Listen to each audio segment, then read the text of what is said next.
কি মহারাজ, আপনি এরকম গুম মেরে বসে আছেন কেন? মহারাজ, আপনার শরীরটা কি খুব খারাপ? পেট গুড়গুড় করছে, জ্বর, সর্দি, কাশি?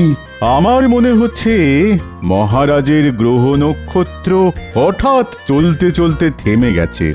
বিজ্ঞানের মতে মহারাজের গতিশক্তি স্থিতিশক্তিতে রূপান্তরিত হয়েছে। কদিন আগেই ছটপটে ছিলেন অতি সুখে। আজ হঠাৎ মহারাজ মোদের কুলুপ এঁটেছেন মুখে। না না না, সেসব কিছুই না। চিন্তায় চিন্তায় আমার মুখের ভাষাই হারিয়ে ফেলেছি। আপনি কোনো চিন্তা করবেন না মহারাজ। আপনার কি সমস্যা শুধু আমাকে খুলে বলুন, আমি সব সমস্যার সমাধান করে দেব। আরে সমস্যা কি শুধু আমার নাকি? এই সমস্যা তোমাদের সকলের সমস্যা। হ্যাঁ? আমাদের সকলের কি সমস্যা? শোনো, কদিন বাদেই দুর্গাপুজো, এদিকে রাজকোষের অবস্থাও টলমল। তাই এবারে রাজবাড়ির পুজোটা বুঝলে ওই নম নম করেই করতে হবে। না না, শুধু নমনমর কেন, আমি বিশুদ্ধ আচার মেনে সমস্ত মন্ত্র উচ্চারণ করে সুন্দরভাবে পুজো করব। পণ্ডিত, তুমি পণ্ডিত হলেও তোমার উপস্থিত বুদ্ধি কিন্তু হাঁটুর নিচে। মহারাজের কথা নম মানে স্বল্প ব্যয়ে পুজোটা সামলাতে হবে, কি তাই তো? হ্যাঁ একদম। গোপাল, তুমি আমার মনের কথা বলেছো। কিন্তু মহারাজ, গোপালের কথা শুনে আপনার মন ভরলে কি হবে? রাজকোষ তো আর ভরল না। হ্যাঁ মহারাজ, এবার অল্প টাকার মধ্যে রাজবাড়ির দুর্গাপুজো সামলাতে হবে। তখন থেকে সেটাই তো ভেবে কুল কিনারা পাচ্ছি না। মহারাজ, মহারাজ, আমার মনে হয় এই পুজোর কেনাকাটার দায়িত্ব গোপালের ওপর ছেড়ে দেওয়া উচিত। কেন কেন গোপাল কেন? কারণ গোপালের মতন কিপ্টে এ রাজ্যে আর একটাও নেই। হ্যাঁ, এটা তো রাজবৈদ্য একদম ঠিক কথা বলেছে। হ্যাঁ তাই তো, গোপালের মতো কিপ্টে তো এ রাজ্যে আরেকটা নেই। তাই এবারে দুর্গাপুজোর সমস্ত দায়িত্ব তোমার উপরে ছেড়ে দিলাম গোপাল। যথা আজ্ঞা মহারাজ, আমি মাথা পেতে দায়িত্ব নিলাম মহারাজ। মহারাজ, এই অধমের দিকেও একবার তাকান। আমিও দুর্গা মায়ের সেবায় নিজেকে উৎসর্গ করতে চাই। তাই সব দায়িত্ব গোপালকে না দিয়ে আমাকেও কিছু দায়িত্ব দিন। ও ভালো তো। আর শুধু তুমি কেন, তোমাদের সকলকেই কিছু কিছু করে দায়িত্ব নিতে হবে। গোপাল কেনাকাটা করবে, আর সব কার্যকলাপ নিয়ন্ত্রণ করবে তোমরা। পুজোর জোগাড় করবে, ভোগের রান্না সাহায্য করবে, রাজবাড়ি সাজাতে সাহায্য করবে। ধুর ধুর, ভাবলাম এই সুযোগে কিছু টাকা পয়সা হাতানো যাবে, মহারাজ সবটাই মাটি করে দিলেন। ধুর ধুর। তাহলে গোপাল, তুমি আজ থেকেই কাজে লেগে পড়ো। পুজো তো আর বেশি দিন বাকি নেই। যথা আজ্ঞা মহারাজ। এই তো জোড়ামণি, তোরা চলে এসেছিস। আপনার কথার খিলাপ করার মতন সাহস এখনো আমাদের হয়নি মন্ত্রী মশাই। যাই হোক, তোদের কিছু কাজ করতে হবে। কি কাজ মন্ত্রী মশাই? সবকিছুতেই রাজি, যদি পাই পয়সা করি আজই। ওরে ধৈর্য ধর, সময় মতো সব পাবি। আগে কি করতে হবে সেটা শোন। বলুন মন্ত্রী মশাই। তোদেরকে গোপালের পিছনে ছায়ার মতো পড়ে থাকতে হবে। মহারাজ গোপালকে পুজোর সব দায় দায়িত্ব দিয়েছেন। গোপাল কখন কি কাজ করছে সেই সব জেনে আমাকে জানাতে হবে। ব্যাস এইটুকু কাজ? হ্যাঁ, এইটুকু। যা, এক্ষুনি কাজে লেগে পড়। আর আমাদের দিনা পাওনা? আগে কাজ, পরে দক্ষিণা। যা তো।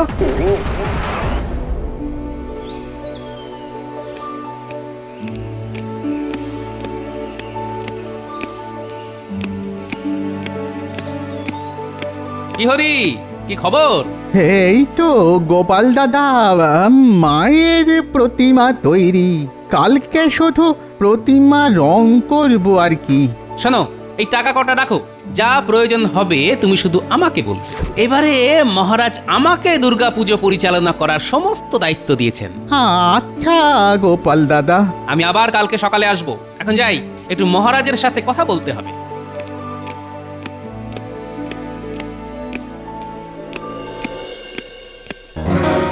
মন্ত্রী মশাই, খবর জোগাড় করে এনেছি। কি খবর? চটপট বলে ফেল। গোপালকে একটু আগেই দেখলাম রাজবাড়ির দালানে হরি কুমোরের সাথে কথা বলতে। আর তারপর ওই অন্দরমহলে মহারাজের সাথে দেখা করতে চলে গেল। হরির সাথে কি কথা বলছিল সেটা বল। হরিকে গোপাল টাকা দিল। হরি বলল প্রতিমা গড়ার কাজ শেষ, কাল থেকে শুরু হবে প্রতিমা রং করার পালা। আচ্ছা ঠিক আছে, তোরা যা, এবার যা করার আমি করব। আমাদের বকশিসটা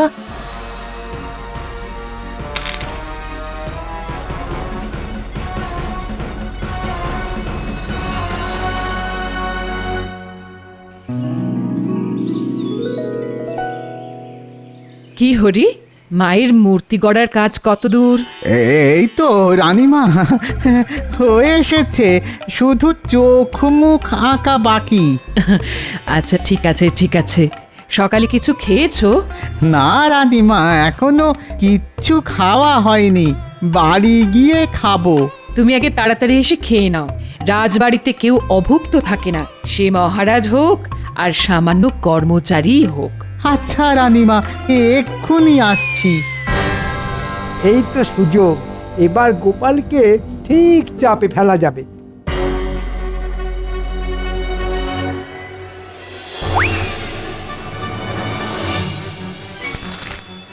ব্যাস, এবার এই তুলিগুলোকে সরিয়ে রাখবো, তারপর যা দোষ হবে সব গোপালের নামে পড়বে।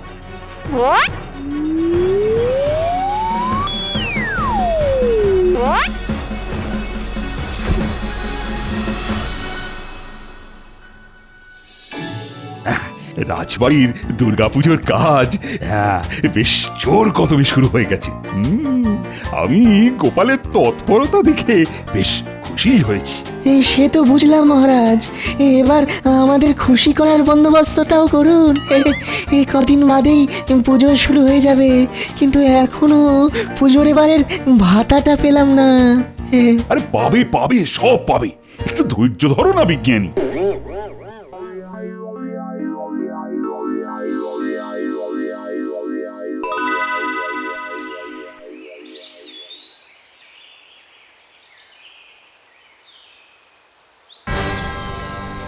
এই মরেছে, সব কিছুই তো আছে, হঠাৎ করে প্রতিমা রং করার তুলিগুলো গেল কোথায়? দূর দূর দূর, কোথায় যে রাখলাম তুলিগুলো? কোথায় যে রাখলাম? সর্বনাশ হয়ে গেছে মহারাজ, সর্বনাশ হয়ে গেছে। হ্যাঁ, কি সর্বনাশ হলো গহরি? আর বলবেন না মহারাজ, আমার দুর্গা প্রতিমা গড়ার কাজ মোটামুটি সমাপ্ত, শুধুই চোখ মুখ আঁকা বাকি। এখন দেখছি আমার রং করার কোনো তুলি নেই। আচ্ছা হরি, তুমি তোমার বাড়ি থেকে আসার সময় তুলি এনেছিলে তো?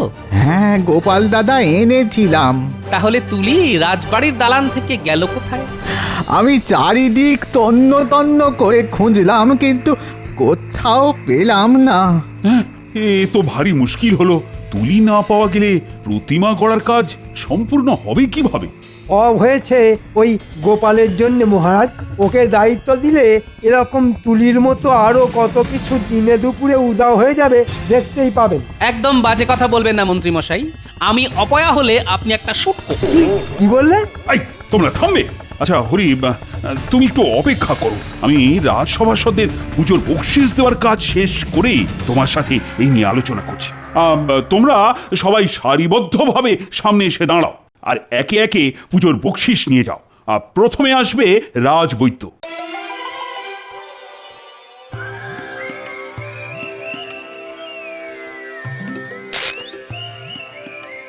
ধন্যবাদ মহারাজ। এরপর বিজ্ঞানী।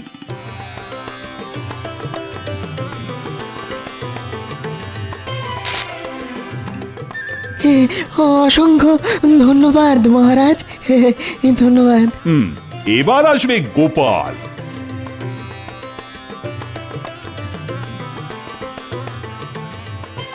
ধন্যবাদ মহারাজ।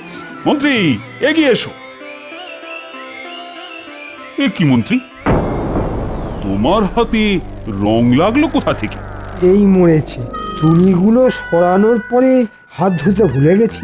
কি হলো মন্ত্রী মশাই, চুপ করে আছেন কেন? বলুন, আপনার হাতে রং এলো কোথা থেকে? হ্যাঁ মন্ত্রী বলো।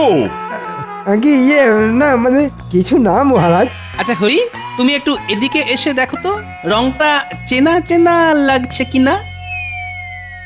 হ্যাঁ হ্যাঁ, এই নীল রং দিয়েই তো আমি কার্তিকের ময়ূর রং করেছি। হ্যাঁ, তাহলে তো দেখছি হিসেবে একদম পরিষ্কার হয়ে গেল। তোমার তুলি উধাও হওয়ার রহস্যের কথা একমাত্র মন্ত্রীমশাই বলতে পারেন। মন্ত্রী আসলে মহারাজ, আমি চিত্রশিল্পের জন্য তুলিগুলো নিয়েছিলাম, ভেবেছিলাম পরে ফেরত দিয়ে দেব। যাও মন্ত্রী, তুলিগুলো যেখানে সরিয়ে রেখেছো সেখান থেকে নিয়ে এসো, নইলে তোমাকে আমি চিত্র বানিয়ে একেবারে দেওয়ালে টাঙিয়ে দেব। আচ্ছা মহারাজ, তোমায় আমি পরে দেখে নেব গোপাল।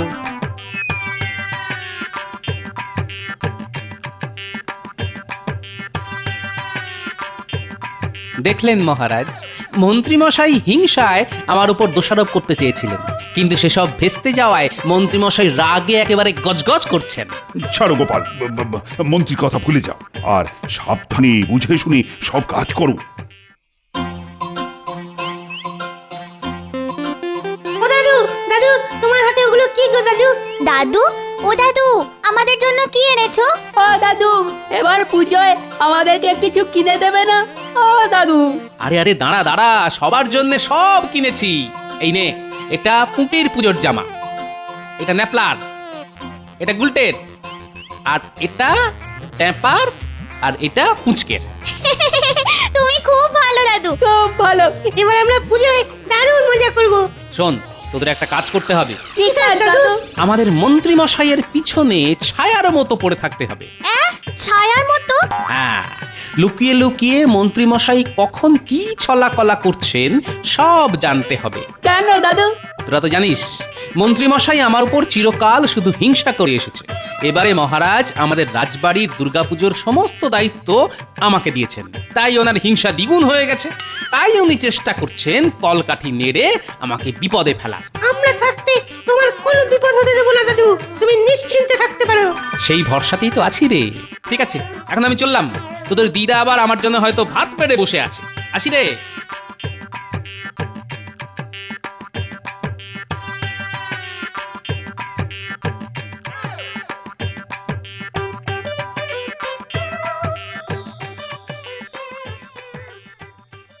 দেখেছো, মানুষটার কোনো কাণ্ড জ্ঞান নেই। সে কখন থেকে ভাত বেড়ে বসে আছে, এখনো বাড়ি ফেরার নাম নেই। এই যে এসে গেছি।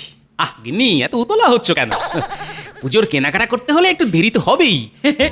তা আমার জন্য কি কিনেছো শুনি? জামদানি, বেনারসি, নাকি ঢাকাই মসলিন? এনেছি যখন নিজের চোখেই দেখে নাও। বাবা, দেখেই না তোমার চোখ একেবারে ছানা বড়া হয়ে যাবে। কই কই দেখি দেখি। এই যে দেখো গিন্নি, তোমার জন্য পুজোর শাড়ি। মাগো, এ তো সামান্য একটা তাঁতের শাড়ি। দূর, কি বলছো কি গিন্নি? তাঁতের শাড়ি সামান্য? তাঁতিরা কতদিন ধরে তাঁত বুনে এই শাড়ি তৈরি করে জানো?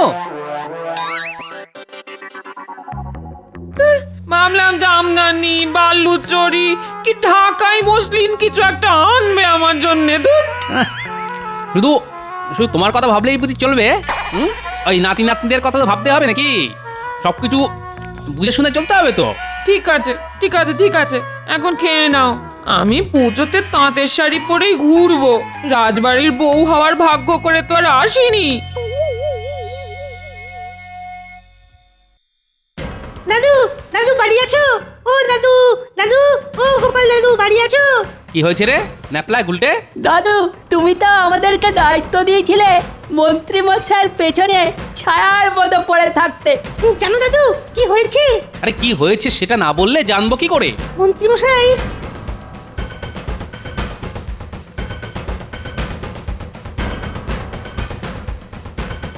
আচ্ছা, এই ব্যাপার। ঠিক আছে, আমিও দেখবো মন্ত্রীমশাইয়ের কত দূর দৌড়। উনি বুনো ওল হলে আমিও বাঘা তেঁতুল।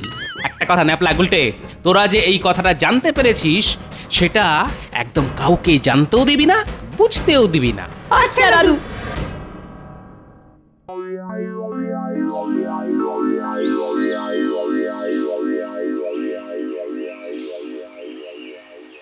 কি গো, বাড়িতে বসে আছো কেন? রাজবাড়িতে যাবে না? সপ্তমীর পুজো শুরু হয়ে যাবে তো। রাজবাড়িতে গিয়ে আজ আর কোনো লাভ হবে না। সকাল সকাল পুজোর দিনে কি সব আজে বাজে কথা বলছো বলো তো? চলো আমার সাথে এক্ষুনি রাজবাড়িতে চলো বলছি।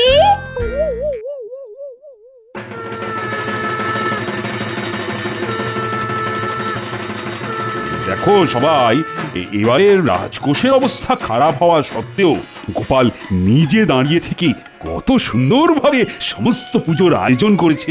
বাহ গোপাল বাহ। সবই তো বুঝলাম মহারাজ, সবাই এসে এখানে হাজির হয়েছে, কিন্তু পণ্ডিতের এখনো অবধি দেখা নেই। আর পণ্ডিত না আসলে পুজো শুরু হবেই বা কি করে? নবপত্রিকা পুজো, কলাবউ স্নান করানো। হ্যাঁ, ঠিকই তো বলেছো। পণ্ডিত না আসলে দুর্গাপুজোটা হবে কিভাবে? সত্যি তো, পণ্ডিত তো ভারী চিন্তায় ফেলে দিল। দেখলেন তো মহারাজ, গোপাল ডোবালো তো। পণ্ডিত না এলে পুরো পুজোটাই ভেস্তে যাবে। এ তো সত্যি খুব মুশকিল হলো। গোপাল, ও গোপাল, তুমি একবার পণ্ডিতের বাড়ি গিয়ে দেখে আসো না। মহারাজ একটু অপেক্ষা করুন, পণ্ডিত নিশ্চয়ই আসবে। আমি হলফ করে বলতে পারি আজ পণ্ডিত আসবে না। এ কি বলছেন মন্ত্রী মশাই? একবার দূরে তাকান, ওই দেখুন কে আসছে।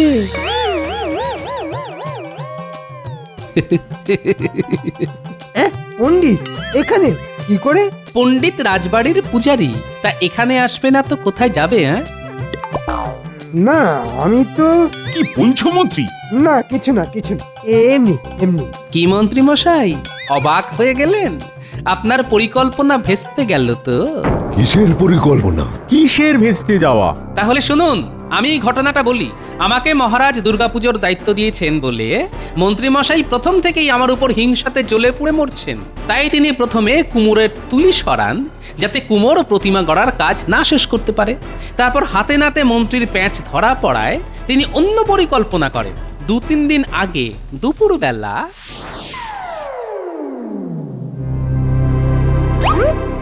কি ভগবান, বাড়ি আছো? আরে মন্ত্রী মশাই যে, তা হঠাৎ করে আপনি আমার বাড়িতে? কোনো দরকার বুঝি? হ্যাঁ শোনো, তোমাকে এক কাজ করতে হবে। কি কাজ? আগে বলো, তুমি পুজোর সময় তোমার দেশের বাড়ি উড়িষ্যায় যাও কিনা? হ্যাঁ যাই। কেন? এবার তোমাকে তোমার সাথে আর একজনকে নিয়ে যেতে হবে। হ্যাঁ, আরেকজনকে? বলেন কি, কাকে? আমাদের রাজসভার পণ্ডিতকে তুলে নিয়ে যেতে হবে। এই মরেছে, তাহলে কৃষ্ণনগর রাজবাড়ির পুজো কে করবেন? তোমাকে ওসব নিয়ে একদম চিন্তা ভাবনা করতে হবে না। পুজো হবে কি হবে না সেটা আমি বুঝে নেব। কিন্তু অত দূর একজনকে নিয়ে যাব, তা ওই খরচপাতি তা সেটা তো আছে নাকি? এই নাও তোমার খরচাপাতি। কাজটা যেন ঠিক সময় হয়ে যায়। হ্যাঁ, আপনি একদম চিন্তা করবেন না মন্ত্রী মশাই। আমি ঠিক সপ্তমী পুজোর আগের রাতে রাজপণ্ডিতকে আমার দেশে উড়িষ্যায় নিয়ে চলে যাব। মনে থাকে যেন। এ কি সর্বনেশে কাণ্ড রে ন্যাপলা! আমাদের পণ্ডিত মশাই চলে গেলে রাজবাড়ির পুজোটা হবে কি করে? চল চল, এক্ষুনি গোপাল দাদুকে খবরটা জানিয়ে আসি। দাদু, ও দাদু, বাড়ি আছো? দাদু, ও গোপাল দাদু। এরপর মহারাজ আমি সোজা চলে যাই কেলে পচার বাড়ি। কিরে কেলে, বাড়ি আছিস? হে গোপাল দাদা, বলো বলো, তা হঠাৎ তুমি আমার বাড়িতে? শোন কেলে, তোকে চোর থেকে পণ্ডিত হতে হবে। আমি তো চোর, তাও এখন চুরি ছেড়ে দিয়েছি, কিন্তু পেটে এত বিদ্যে নেই যে পণ্ডিতই করতে পারবো। ওরে বোকা, তোকে পণ্ডিত হতে হবে না, শুধু সাজতে হবে। মাথা ন্যাড়া হতে হবে, মাথায় টিকি রাখতে হবে। ন্যাড়া হতে হবে? সে কি? হ্যাঁ, কৃষ্ণনগরের কল্যাণের জন্য তোকে হতে হবে। তারপর তোকে আমাদের রাজপণ্ডিতের বাড়িতে গেরুয়া পরে গায়ে চাদর মুড়ি দিয়ে ষষ্ঠীর রাতে শুয়ে থাকতে হবে। এই মরেছে, কেন গো? অত প্রশ্ন করিস না, যা বলছি সেটা করতে হবে, বুঝলি? আচ্ছা গোপাল দাদা।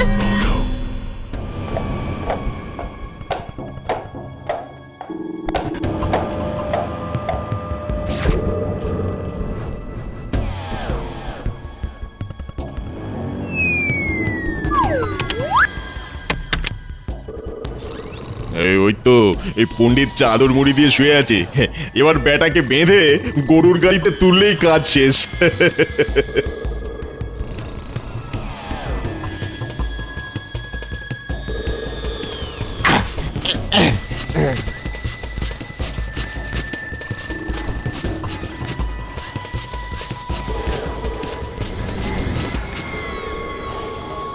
কি বুঝলেন মন্ত্রী মশাই? আসল পণ্ডিত এখানে পুজো করতে এলো, আর পণ্ডিত রূপী কেলে পচা এখন উড়িষ্যায়। সাবাস গোপাল, সাবাস। আজ তোমার বিচক্ষণতার জন্য পুজোটা হচ্ছে, নইলে যে সব কিছু ভেস্তে যেত। যা, আমার সব চাল ভেস্তে গেল।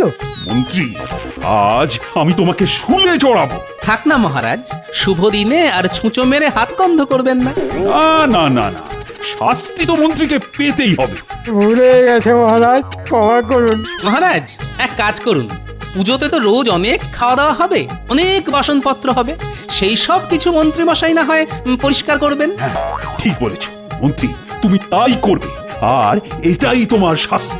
তাহলে আর দেরি কেন, পণ্ডিত মশাই সপ্তমীর পুজো শুরু করুন।